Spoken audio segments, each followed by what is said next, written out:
Hey y'all, so my name is Josephine, and I'm going to be talking about techno orientalism and Asian futurism. So, in order to understand techno orientalism, we first have to talk about what Edward Said meant by orientalism. He coined this term in 1978 to describe the Western attempts to conceptualize and study the East in 19th century ethnic studies, history, art history, and literature. I've included a picture that gives you an idea of what this looks like. So Said problematizes these intellectual and artistic practices by claiming that the West actually invented the idea of a geographical orient and used this as a vehicle for dichotomizing people of European descent from the rest of the world. He criticizes it for also fetishizing Asian cultures and people for their perceived primitiveness in order to depict the refinement and of white people's cultural, religious, scientific ideologies in contrast. So techno-orientalism then was coined a little bit later by media researchers Morley and Robbins in 1995 to describe the phenomenon of imagining Asia and Asians in hypo or hyper technological terms in cultural productions and political discourse. It's essentially a branch of Orientalism that intersects technology and race. And it describes how the representation of Asia by the West has evolved in light of the shifts happening in the balance of global powers, the global economy, and even cultural globalization. Orientalism now uses the Orient as a visual cue for the future instead of the primitive world like they used to. But essentially, what the West still engages in is an appropriation of the Orient for the purpose of building up their own Western cultural identity. Techno-Orientalist convention aren't inherently problematic, think Big Hero 6, but I think it's important to be critical about what tropes are used to articulate the Turians of a future world and just to be aware of how they perpetuate limiting stereotypes. As we look towards possible futures, the West continues to try to preserve its identity by using the Orient as its foil. The dystopias that they've envisioned sort of treat Asian bodies and geography as devices to center themselves. An important thing that I think needs to be asked is if dystopias extrapolate futures built upon the nightmares of the present, then what does it mean when Asian imagery and references are used to contextualize the Western dystopia? That leads me to the first techno-orientalist trope I want to talk about. So in the 1980s, we see the rise of cyberpunk culture. It's characterized by like a high-tech, low-life aesthetic inspired by hyper-modernized Asian cityscapes, usually seen in places like Japan, Taiwan, Hong Kong, and South Korea. These narratives almost always center white characters, and that's what creates this sense of opposition between the Far East, represented in the aesthetic of the geography, and the West, represented by the white bodies navigating that space. Cyberpunk worlds are usually bleak and polluted, and they tend to be ornamented with Asian motifs. So I haven't watched the recent Blade Runner, but at least in the original Blade Runner's depiction of an Asian-coded Los Angeles in the year 2019, they have geishas projected on the sides of buildings, and there's a lot of Japanese letters being featured in neon signs. So in this eerie near future, white Americans have the sense of displacement or feeling like they're foreign in a place that they once dominated. The use of Japan as a blueprint for the Blade Runner dystopia tells us a lot about the American attitudes towards both Japan and of the future in general at that time. So just for context, in the 1980s, Americans were already starting to suspect that Japan's economic and cultural influences were mobilizing globally and they were beating out American tech industries. In that way, I'd argue that there is definitely an American xenophobia being articulated here, specifically the yellow peril, which is the existential threat that East Asians pose to the Western world.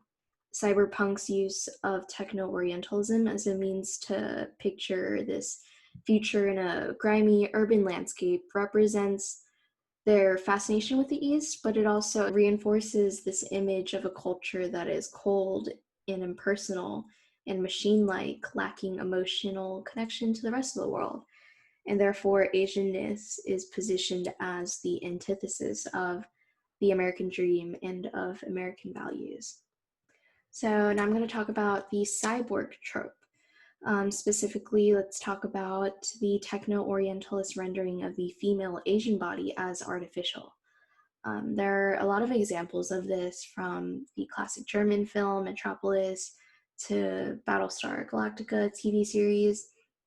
And a pattern that I noticed in all of these female humanoid forms is that their role is presented as either the creation or the possession of white male figures. They typically are reduced to at least one of three roles, that is, domestic helper, sex slave, or prostitute, or villainous seductress. In film, these tropes orientalize and eroticize the female Asian body to the most extreme degree, perpetuating stereotypes about Asian women as docile, subservient, and exotic commodities meant to be dominated. Since for the Western sociocultural imagination, the Asian body already invokes a sort of mysticism, it's not surprising that Asian women are exploited in speculative works to embody all that is non-human and other. Techno-Orientalism tends to use the Asian cyborg trope as an allegorical image for dehumanized labor exploitation. And it's not really hard to imagine why capitalist America imagines Asian bodies as cogs in a machine, considering the realities of racialized class disparities. This has roots certainly in our history, like in the Chinese Exclusion Act and the Asian American labor exploitation and the creation of the Transcontinental Railroad. But even now, in contemporary political rhetoric circulating, we see this happening with the perpetuation of a dehumanized model minority myth, and also even how Japanese people are stereotyped as being robotic in nature. In Donna Haraway's Cyborg Manifesto, she herself even mentions, quote, the nimble fingers of Oriental women. And she's kind of addressing here the West's commodification of the Asian mechanized body, referring to third world labor workers as, quote, unnatural cyborg women making chips in Asia. I think this blog post that I found by Chloe Gong analyzes the relationship between the Asian body and the cyborg really well. She writes, quote, sometimes the cyborgs in cyberpunk movies are specifically casted as Asian, sometimes they're not. Either way, fiction is entwined with the politics of real life, and when we consistently uphold the narrative of Asian factory workers as not fully human, then cyborgs are their representatives in fiction. Very recently, Asian futurism has sprung up as a framework for challenging these restrictive ways that the West has appropriated Asian bodies and cultures in speculative fiction. But since it is such a new topic, there actually isn't really a set definition I could find for it, but it can be broadly defined as a way for Asians to reclaim and reimagine their individual and national identities so as to subvert the techno-orientalist gaze. And like Afrofuturism, it envisions emancipatory features. It acts as a persuasion for more just and fairer societies, and it aims to think of Asianness as having a range of potential.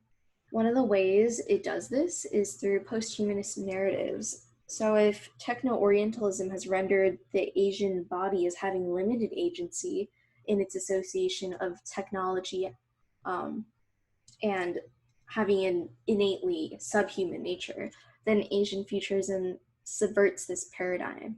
Like in Octavia Butler's Dawn, um, our woman of color protagonist, Lilith, is in conflict with the system that oppresses her. And the biological evolution that her character undergoes brings up issues of dehumanization, and it puts into question what constitutes being a human at all. And even though we may have fatalistic interpretations of Lilith's integrity as a human, the novel also asks us to think about the potency of her hybrid identity and what is made possible because of it. In the same way, Asian futurism asks what sorts of powers can be harnessed when Asians reclaim and redefine their identity as a cyborg. Haraway's Cyborg Manifesto is optimistic about this. She posits that if we are all cyborgs who are constructed, then there also must exist the possibility for us to be reconstructed. Another place that the reappropriation of techno orientalism happens is in Japanimation or anime. Some media critics have critiqued Japan for propagating Western techno orientalist formulations of itself. For instance, the Japanese Akira manga series has adopted a Neo Tokyo futuristic setting influenced by Blade Runner, which, as we just talked about, was inspired by Japanese xenophobia. Another example is in Ghost in the Shell 1989 manga series, which was later released as an anime film in 1995, or even in the manga anime Alita, the Battle Angel. So these franchises can be frowned down upon for how they seem to be participating in the techno orientalist gaze in its use of the automaton archetype.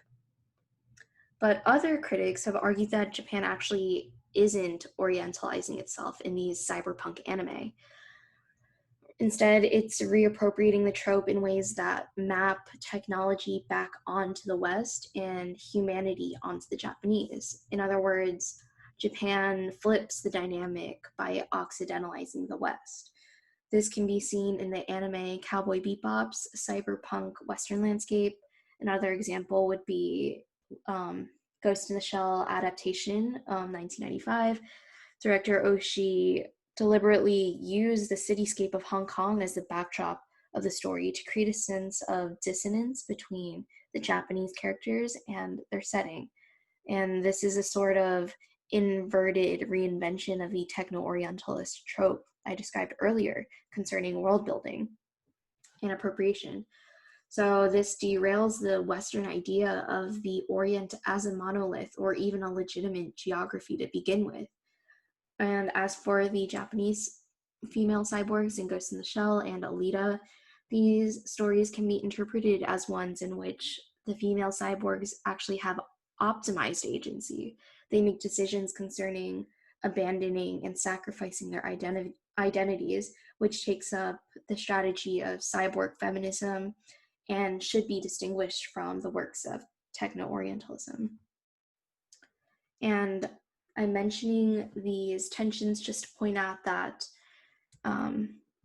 trans cultural globalization of anime and Hollywood makes the East versus West dichotomy fraught. We are kind of always drawing from each other and understanding ourselves through the gaze of the other. You can argue that reappropriation is a self-defeating strategy, or that the East's occidentalism of the West and appropriation of other East Asian cultural landscapes is just as problematic. I think Chloe Gong, again, puts it nicely in her blog post. She expresses that she finds it hard to verbalize how exactly one can try to not be xenophobic when writing the near future, because, well, there are a lot of ways people can write the near future and we can't predict them all. So I'll end my presentation by having us think about the consequences of Japanimation spread throughout the world. It's being translated, being communicated, and therefore also being misunderstood. And I think this quote by Donna Haraway sums up the implications of the Asian cultural diaspora. She says, "There is no way to read the following list from a standpoint of identification, of a unitary self. The issue is dispersion. The task is to survive in the diaspora." This reminds us that imagining a range of possibilities for Asian identity and futures is both a necessary and complex endeavor. So thank you for listening to this. I hope you enjoyed learning about it as much as I did.